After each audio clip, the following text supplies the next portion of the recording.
And we are live. Welcome, everyone. Thank you so much for joining us, and a very special welcome to our two speakers today. We have Emmie Faust, who is a serial entrepreneur, investor, and business growth specialist, and Rebecca Morley, who's an executive leadership coach, and also one of our long-standing members who I have started running our Women's Chapter West events with out in Bath. So very, very warm welcome, both of you. Thank you so much for joining us today. Thank you for having us. And Rebecca and I know each other as well, so it's just like a lovely meet to our chat. I know, so basically everybody just gets to join our chat. I was just telling Rebecca and Emmie about a non-alcoholic cocktail mixing class that I did yesterday on Instagram Live, and I was actually thinking that's something we should integrate into all of our events, that we should be having a non-alcoholic cocktail while we're having a chat and kind of bridge the gap. That idea. Have a bit of fun with our online meetings.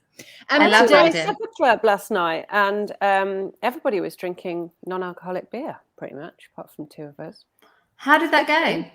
How did it go? Or should we not talk about that? I don't know. I was going to say, I know we're having a chat. Is that okay? Just to talk about what you're doing last night. One rule about supper club: don't talk about supper club on a webinar for somebody else's.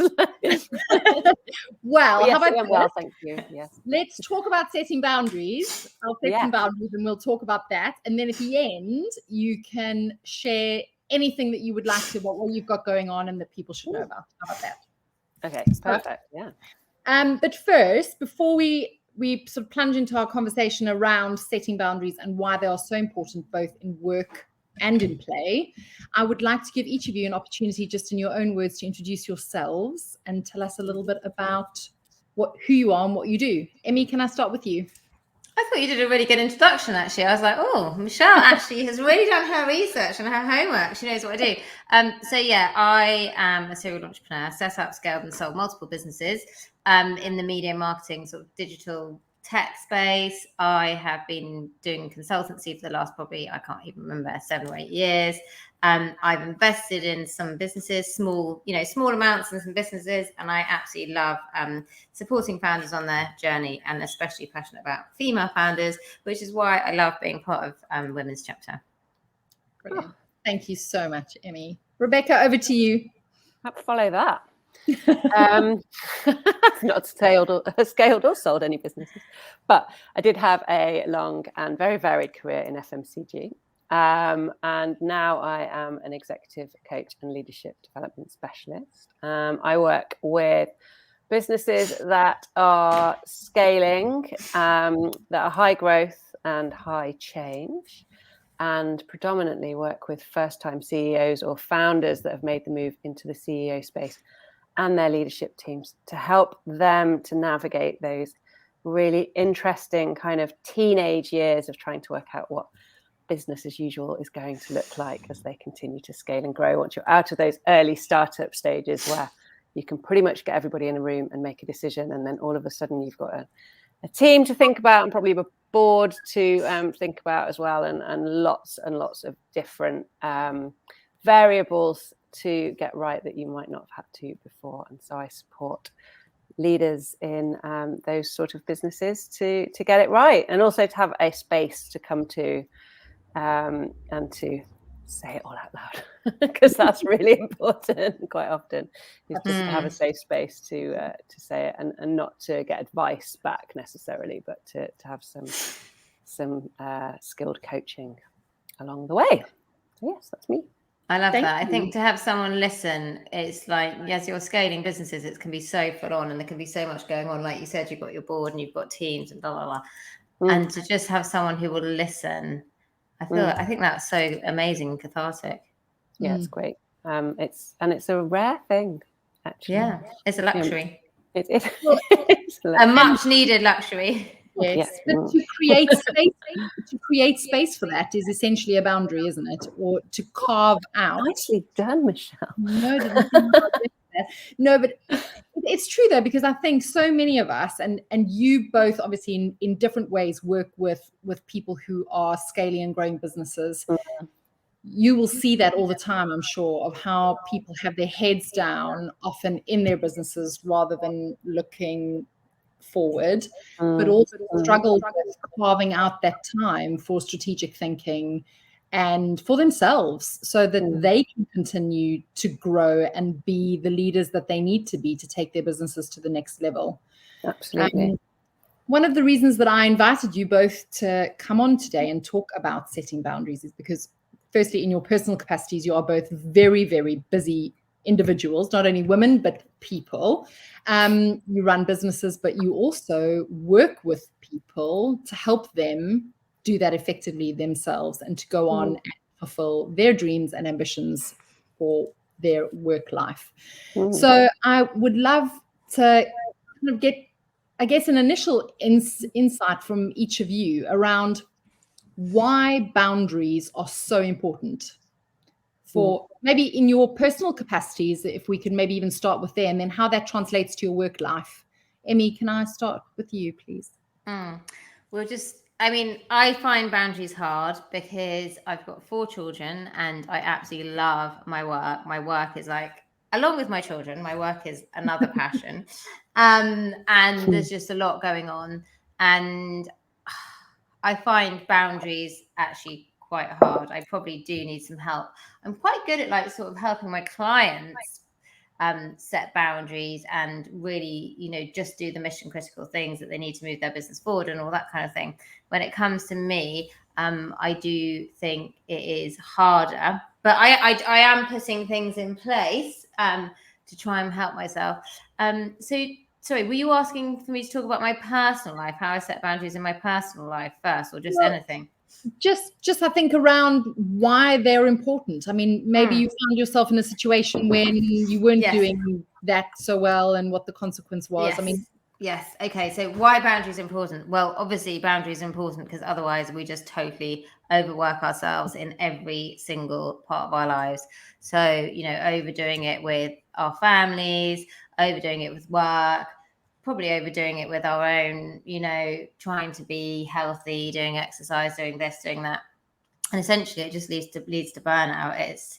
You just can't, deliver. I was thinking this the other day. I just can't do everything that I would love to do in a day. It's just not possible. I kind of sometimes look at younger people and I'm like, oh, they're doing so well and they're doing this and that. And I'd love to do that. And I've got so many ideas and so many things I want to do. And then I'm like, if I want my sanity and my health, which I have to live my life and to be a good mum and everything else, I cannot do everything else. I have to have some kind of boundaries. I've got to say no to some things, but I do find that hard.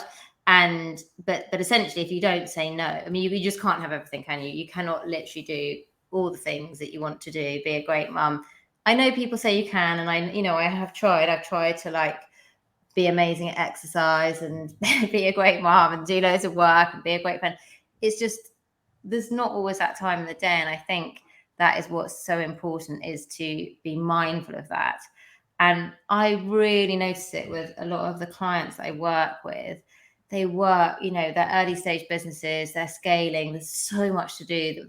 You're so passionate, aren't you? You've got this idea that you want to bring it to life. And it's so difficult to set yourself those boundaries. And they all say, I can't sleep and I'm really struggling to sleep. And they're up really late working. And sometimes that's even celebrated, that's like the startup sort of scale up culture, work really hard. I just say, I literally just say, mission critical in their task is like, you have to take some time off. You've got to go for a walk. You've got to do your mindfulness or meditation. You've got to do, it's like, that is actually the most important thing, is to not be working 24/7.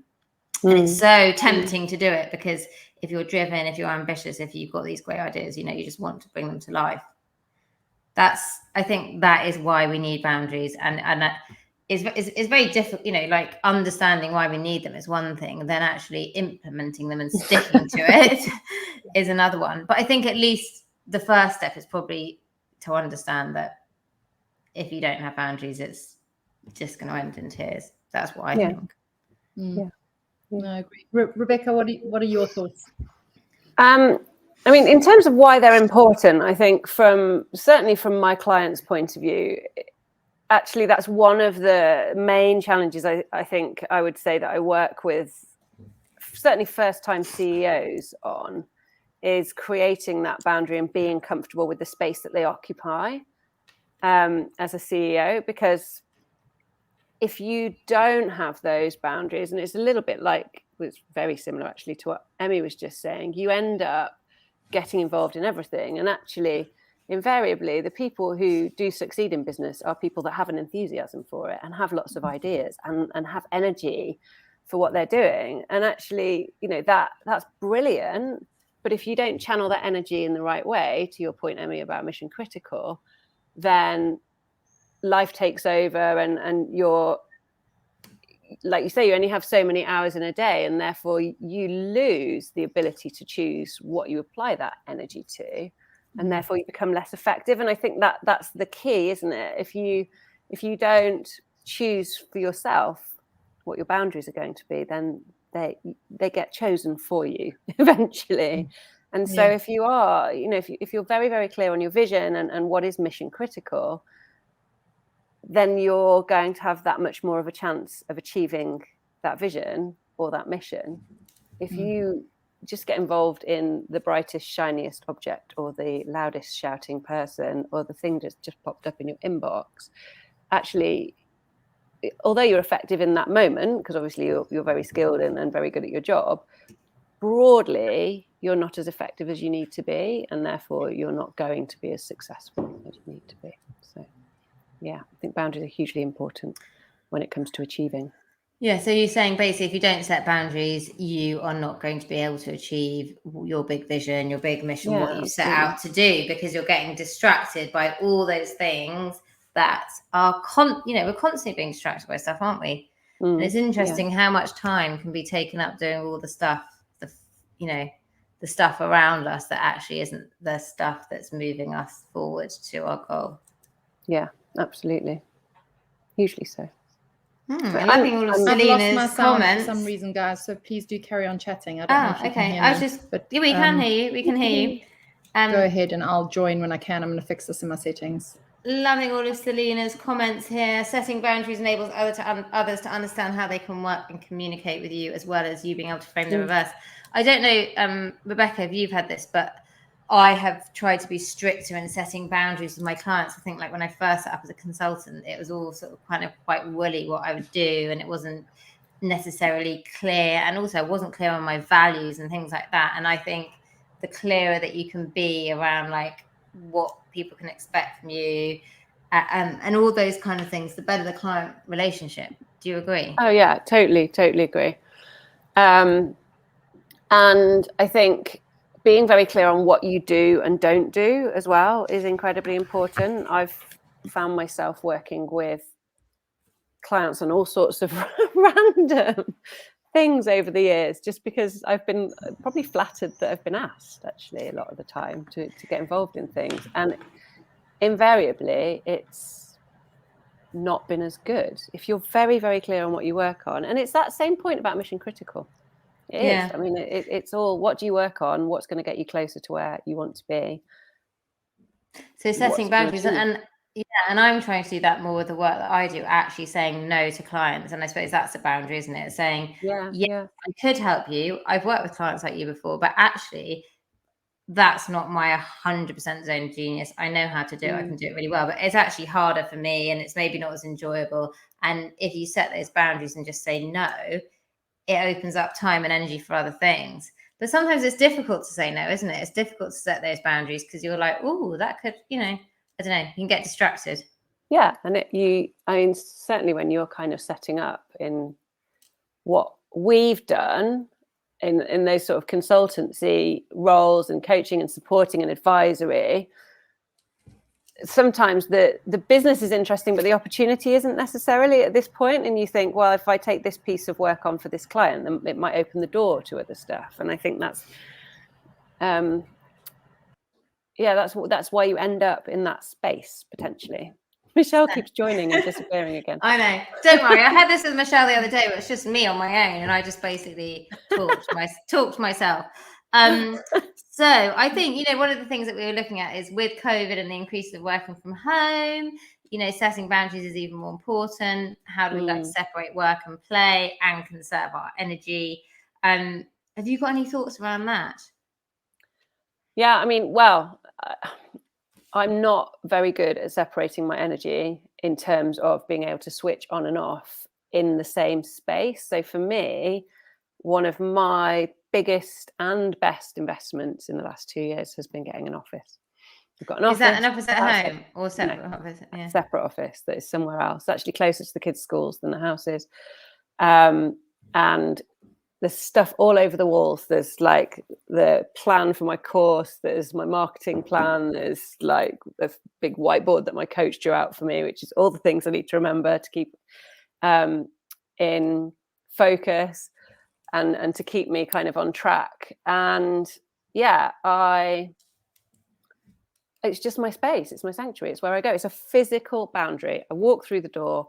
That's where I work. And at the end of the day, I can leave work. And I know that's not possible for everybody, but you can get quite inventive actually about office space. I just started asking around because I know that since, estate agents, for example, now take all of their photographs online and can do floor plans with an app and all sorts of things like that.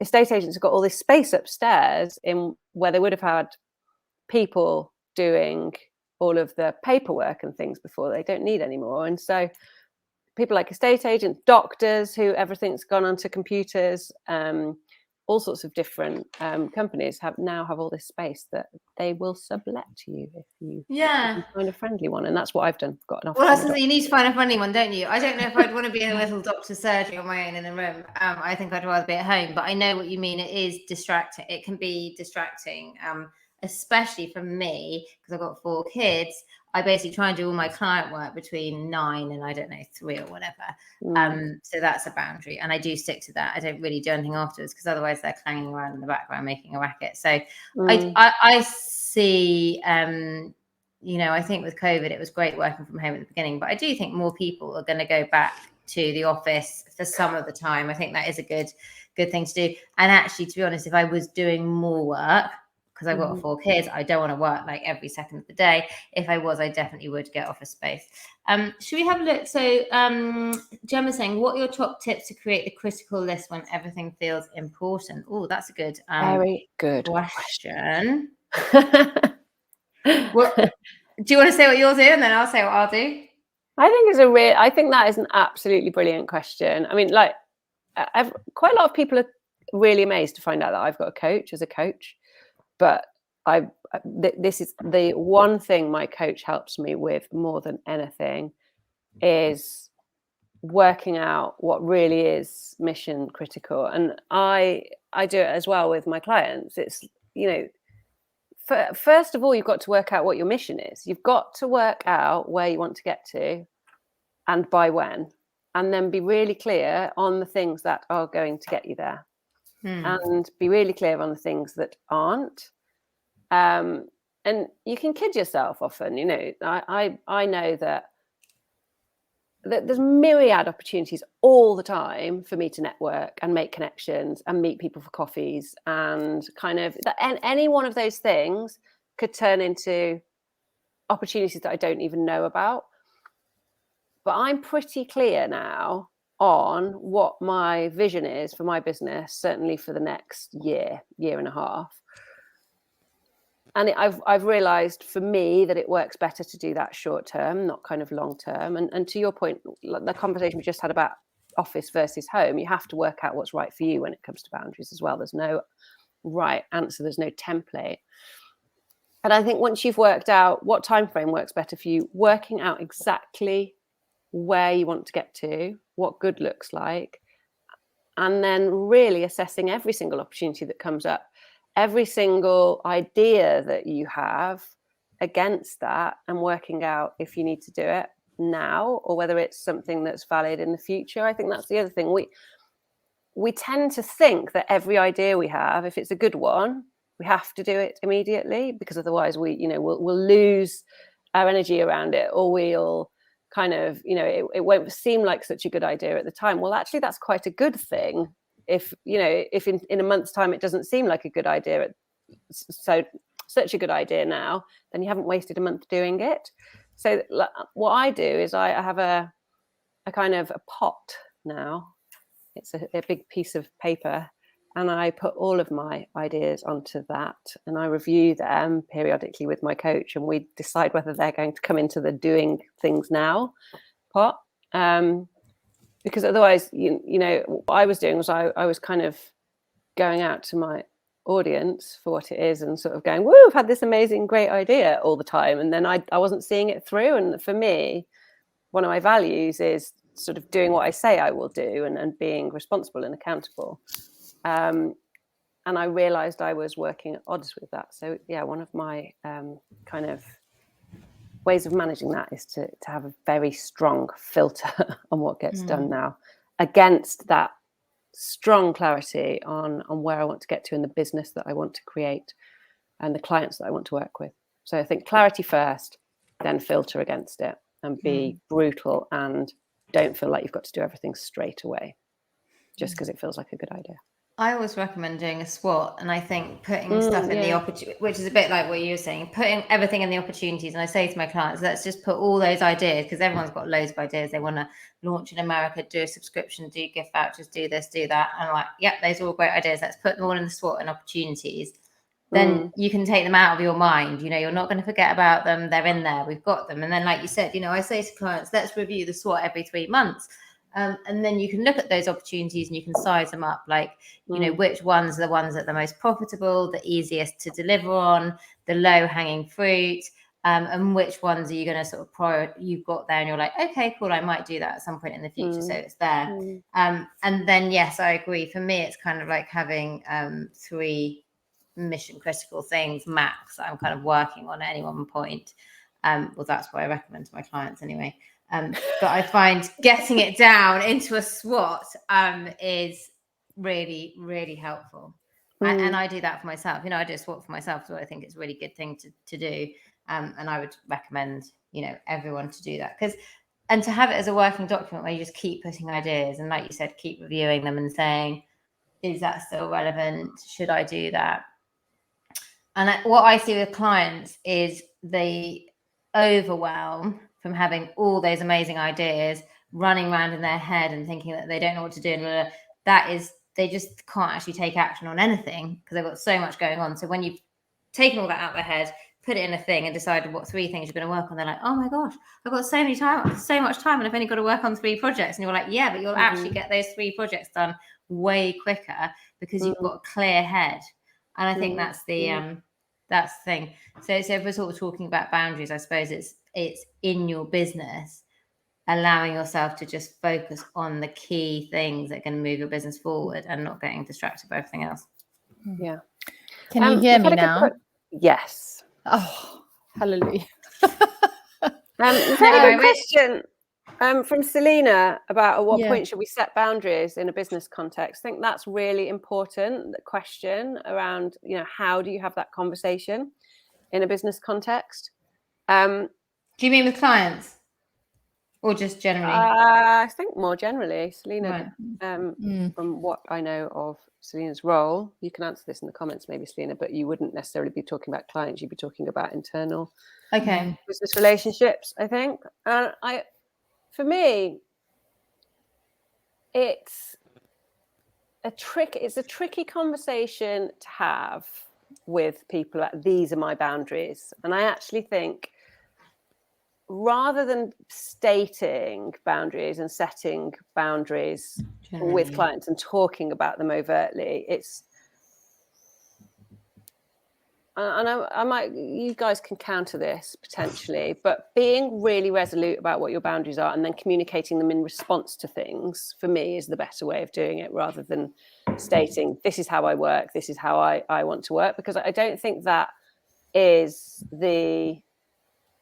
not that it's not the done thing, but it's kind of, it's not a conversation that we generally have with people. And I think just being really clear for yourself on what your boundaries are and what you will and won't accept in a business context, and how you work, the framework with which that you use to work to, either in terms of timings or how much you'll take on or what days you'll work or, you know, what hours you will work, and then being clear about that. People get the idea pretty quickly, I think, when you're able to be clear for yourself and clear with other people. Because I think often when you do cross your own boundaries, it's because you haven't been really clear with yourself and then built those into your way of working and your way of communicating with people. Because you can often, if you set precedents around things, people will just follow those then and expect you. So it's I think it's about kind of being really firm with yourself and having that invisible set of boundaries or something that's in your mind, and then that's incorporated into the way that you work and the way that you communicate with others. And as you said, Rebecca, I think that's really, people very quickly catch on. I do something where I don't send an email in the evening, so I always schedule it to go at 8 in the morning, just so that, like, even if I do it in the evening, I'm not sending it to my clients in the evening, because I don't think that's great for them or for me, but like they don't expect me to be working in the evening, so I always send it at 8 in the morning. I mean, that's also quite early. Maybe I should send it at 8:30, 9, but I'm kind of like, maybe that's an acceptable time to send an email when you've been up from 6:30. But yeah, it's difficult, isn't it? And it's things like, I don't know, reading. It's things like, how do we set boundaries so we're not doing work in the evenings and at weekends? You know, it's really tempting to just have a little look at your emails. And I read something really good once, which was said, if you look at your emails at, say, 5 o'clock on a Saturday, even for a minute, you've actually probably ruined most of your Saturday evening, because, you know, you'll just, even if you're only spending a minute looking at emails, what has come up in those emails will make you think. And then you're almost like, you know, if there's been a difficult email or if it's something you need to think about, you sort of go back into work mode, and it's almost like whizzing around in your head. So, like, do not look at emails, because even if it's just a minute of looking at it, it takes up your headspace for. And I totally get that. But it's difficult, isn't it? How do we do that? I mean, I've also got a limit on my LinkedIn app, and I just keep asking for more time, you know? Well, and I think WhatsApp as well. I don't know if you guys have felt this, but since so many people have switched over to using that as a mode of communication instead of email, it's really invasive. And I've started doing things like putting my phone on, do not disturb. So it can't ring, I can't get notifications. And sometimes I actually forget that it's on that. How and nice. I find that I get so much more done. I mean, obviously, then when you switch it on, it's like, and the same with having WhatsApp on my desktop. It pings up constantly. I know, and it's such an effective way to work in terms of getting information back and forth really quickly. But I think for me, it's become a massive boundary issue, because it's also, and I think, Emmie, you have a business account and a normal account, right? Or you've got two different phones. Yeah, maybe that's the way to manage it, because it's also, for school groups and all that kind of thing, it's the way that people communicate now. So you need it for your personal life, but you also need to find a way to switch off from a work perspective. I didn't want Slack as well. I didn't want like another platform. And it's interesting because my friend is at a business, and she said their Slack channel is going off all night. And, she feels even at 10 o'clock at night, if she's not checking her Slack when it goes off, she's left behind in the morning with what's going on. And I was like, that is absolutely terrible. They should not allow people to be sort of sending messages on the work Slack all night. But, it's terrible that she feels like she can't even clock off in the evening. And so, like, I 100% don't want to get involved in any more. I mean, maybe I will get involved in Slack at some point, but my thought was just like, WhatsApp is something that people are already using. But then I'm also aware that I've got a business WhatsApp, so I can shut it off. I can, turn it off at the weekends. But from my business WhatsApp, I'm WhatsApping some people's personal WhatsApp. Yeah, it can be intrusive, can't it? How do you stop people from sending you businessy stuff at the weekend, which you don't want, or like on a Tuesday afternoon when you're trying to pick up your kids and watch their sports day or something? I remember going to an event once. It was one of our in fact, it was a women's chapter event, one of our really early stages of events. And one of the speakers said something, and she was kind of referring to boundaries, but she said she'd started a consulting business several years before, and she really struggled with managing her interactions with clients and their expectations around when she was available and how long she would take to respond. And she put a standard out of office on saying, you will receive a response within 72 hours. And I remember thinking and how uncomfortable that made me feel. And when I thought about whether I could do that, could I be so bold as to put something like that on? But she said her clients actually really quickly respected that, because when she did respond to them and come back to them, it was considered, it was with her full, absolutely. Yeah. And it's a really interesting point. And I think, because to my earlier point, boundaries start with you. You need to be comfortable setting boundaries. And it's exactly that point. That level of discomfort demonstrates a belief. And this is all, like, boundaries are all about belief systems, because that level of discomfort demonstrates a belief that you believe that you should be getting back within a certain amount of time. And anything else messes with that version of what good looks like in your head. And so setting really good boundaries starts with shifting your belief system around the expectations, what you expect of yourself and what you believe other people should be able to expect of you. And until you've done that deep work, you'll never be able to set boundaries really well, because, to your point, Emmie, you set them for your clients, you're not able to do it for yourself. And that's genuinely because you believe if you don't go after all those opportunities, then you've missed out, or you've missed an opportunity to shift your business in a certain direction, or you've missed an opportunity to achieve, because I know achievement's one of your values, right? So it's not actually in my head what I call my values are, but I think for me, achievement is a big thing. Yeah. And also, I think for me, I over deliver. You know, I'm so involved, and sometimes I think, like, I so worry about my clients doing. I'm so involved in their success that I do find it difficult to say, "Oh no, sorry, I can't do tomorrow because I'm meant to be off tomorrow." I'd be like, "Okay, yeah, no, I will come, and there's an important meeting. I will try and make myself free." It's very difficult, actually, and I think that's something that I definitely need to work on.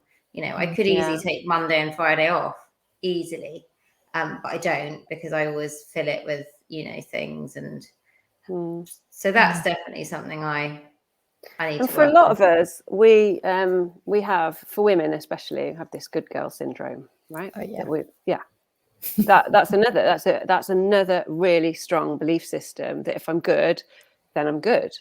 If I behave well and I do the right thing and I do what people expect of me, then I'm good, and I deserve praise, and I deserve and I'm doing well in life if I'm meeting expectations and I'm pleasing. And that, again, that's another big belief system that we need to just rip up and start again in order to have really strong boundaries and to be free of all of that. Because a lot of this is about guilt and about setting expectations for ourselves. But also, I think part of that good girl syndrome is about saying yes all the time. Yeah. That there's this expectation that you will never push back on anything. You should grab opportunities that come your way with both hands, and you should be grateful for them. I think for me, that kind of grateful piece is a big part of that. And that if you say no, or you push back, that you're ungrateful, or you're being wasteful, or you're not ambitious enough. I think, because Emmie, what you were saying about achieving, like, I totally suffer from that. And I think I used that when I introduced this event. I am absolutely an overachiever, and to my own detriment, because I never say no to things. And it's something that I've got a little better at, but it's still really hard, and it gives me like a pang in my stomach when I do it. I'm definitely getting stricter with clients, which is interesting, and just saying, that's not okay, or that's not how I want to work, or that doesn't align with the way I want to work, or things like that, which feels actually really good to be able to set those boundaries. Because in the past I've had, I definitely haven't. And it can be really hard, actually, can't it? As a consultant, we're all consultants in a way. It can be really hard to sort of, like we all said, we want to over deliver for our clients. Of course, we want that great feedback. We want to see them happy. We want to see them. And in doing so, you can literally do it to your detriment, where you're just doing way too much, way more than has been agreed. But I feel like that is something that I'm getting better at. But yeah, definitely could get more better. Definitely need to stop being a good girl, Rebecca. I need to be a bad girl. Rebecca, I'm interested to know, with you work with lots of really successful people, do many of them have that trait of being able to say no and assert themselves in that way? Because I think often with that crystal clear focus that comes from being highly successful, you do have to get better at saying no and often walk away from opportunity that maybe at face value looks like a really good one. Yeah. I would say what most of them have, the really, really successful people, is absolute crystal clarity on what they want to achieve and how, and don't do anything that doesn't fit with that. And this dinner that I ran last night, one of my clients was sat there, and I could hear him telling somebody else about our work together, and he was saying that the one thing that really helped me about working with Rebecca was that I would be like spinning all of these ideas out onto the table, and Rebecca would say, "Are you sure?" And he's like, I couldn't do that for myself. I couldn't do the "Are you sure?" bit for myself. I wanted to do everything straight away. But we'd done that work to set his vision, and so I was saying against that, "Are you sure?" And if he was, then fine. But it's that extra sort. It's like speed bumps. It's just slowing you down enough to think about whether actually that is something that's going to help you achieve that vision, or whether it's going to be a distraction. And that it's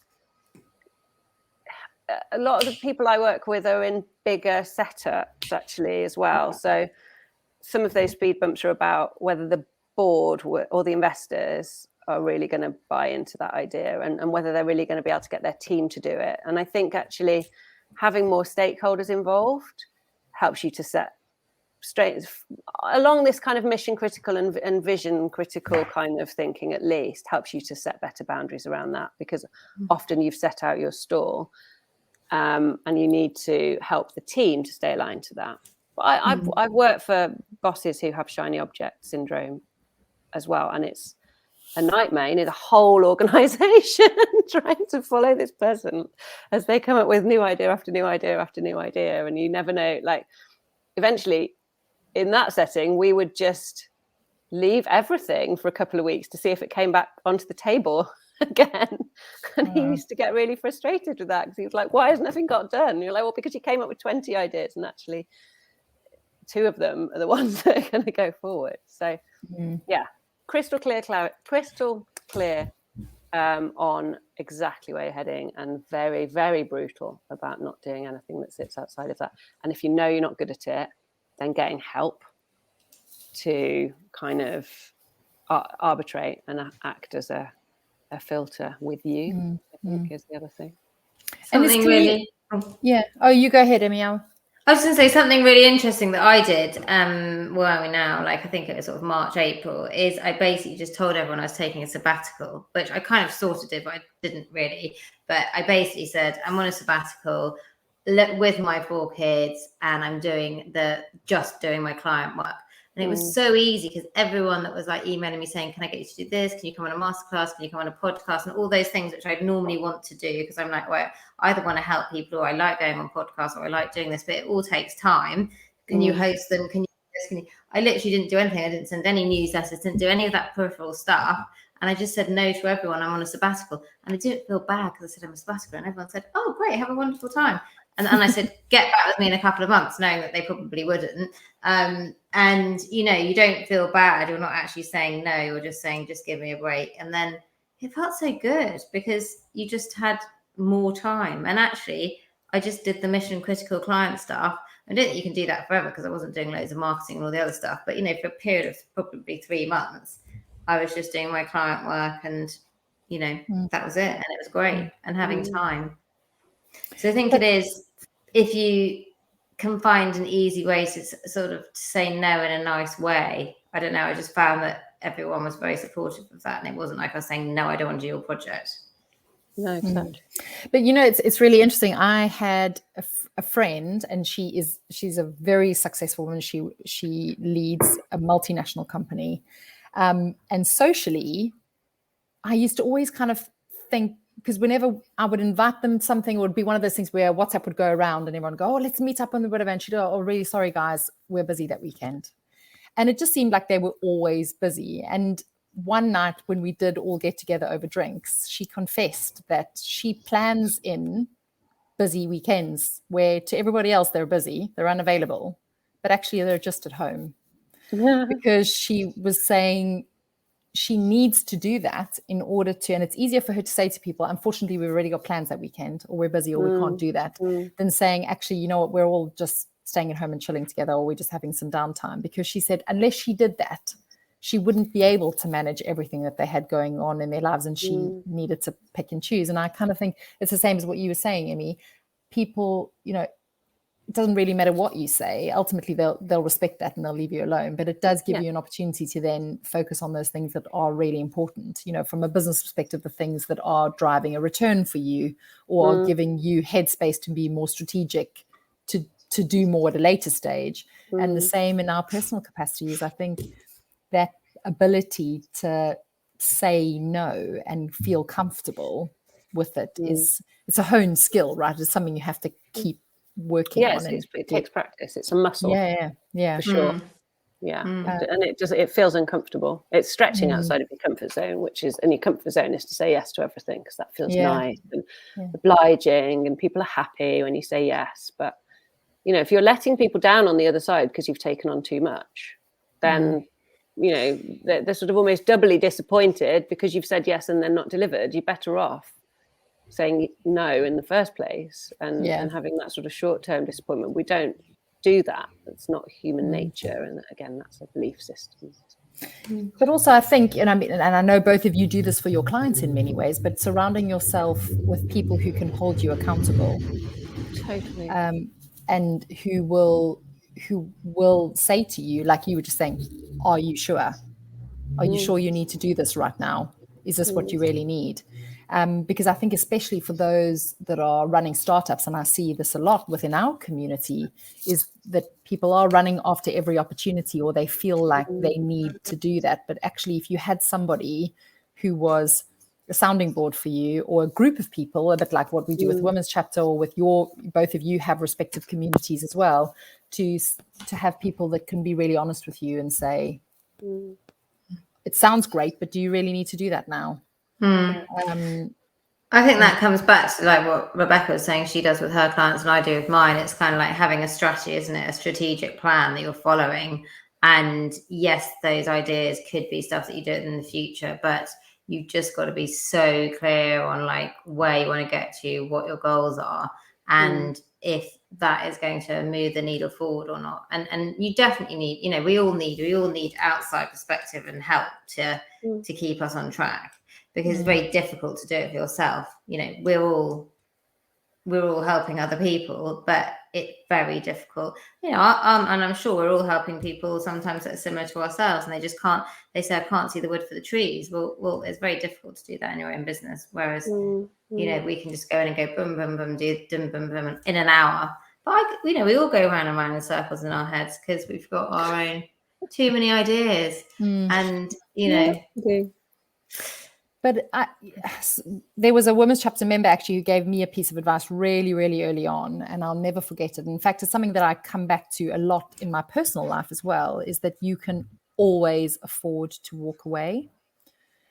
And again, that was something that I had to work really hard to give myself permission around, that it is okay to say that a relationship is not good for you, or a business deal is not good for you, or a collaboration, you know, like what you were saying, Emmie, that, you know, you getting approached by things all the time and people expect you to say yes, because in their mind it's brilliant and you should jump at it. But from your perspective, when you take that kind of step back and you go, it sounds great, but actually it's not right for me now, or it's not right for me in general. And that permission that we give ourselves, because obviously nobody should need to give us permission. We can set the rules around these things. But it's been quite liberating for me. And as much as it's still difficult, it's something that I've learned a lot from, and I've never regretted saying no or walking away. Time is precious. Michelle, Yes. I need to set Speaking some of boundaries which, with you because I need to go. I was looking at the time and I was expecting you to say that. No, just I've got something at 3.